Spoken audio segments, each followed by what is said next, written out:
It's League Two playoff time, ladies and gentlemen. York versus Fleetwood is the first one we're going to be talking about. Geoff, what do you reckon to this one?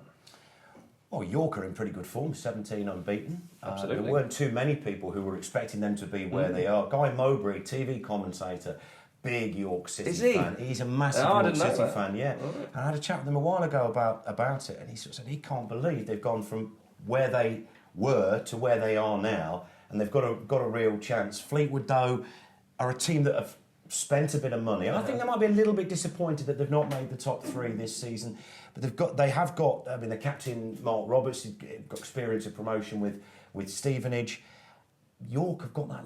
I just think they might just have that little edge because Christmas they were a place outside the relegation. It's crazy, isn't York, it? and they've flown up the table mainly on the back of 17 clean sheets this season, or maybe more. I mean, they've had an unbelievable run defensively, keeping teams out. You always talk about the playoffs and a team that goes into them with that momentum.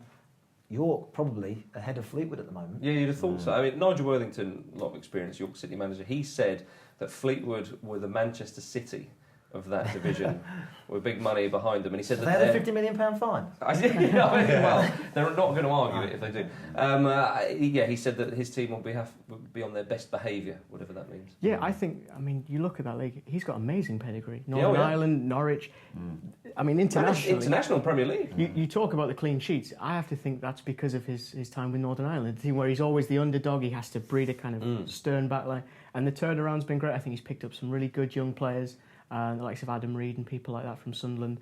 I think, York are my tip, definitely. What about, Fleetwood, we haven't talked much about them. They've got the good player in Antoni Savic. I've got to have a look at this. Sacevic.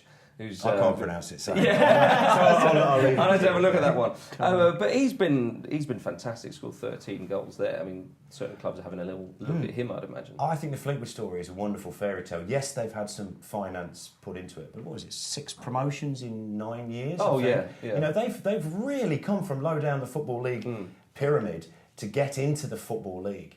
I think it's brilliant. Jamie Vardy was one of the players who, of course, has gone on to play in the Championship with Leicester and will obviously be hoping to play in the Premier League with them next season, and I think he should do as well.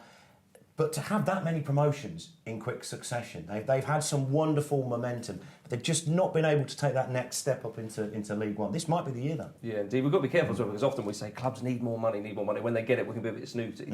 So we've got to be careful on that one. Tight game. I don't think there'll be too many goals in it. But for me, York. York? You going York, Kristan? Same, yeah, York. York in good form, but I fancy Fleetwood. I fancy Fleetwood as well, I'm afraid. So there you are, ladies and gentlemen. We're split on our decision on the playoffs. Do tweet us at Ball Street and let us know. And for a chance to win tickets to the playoffs, of course, VIP tickets, go to papajohns.co.uk/football.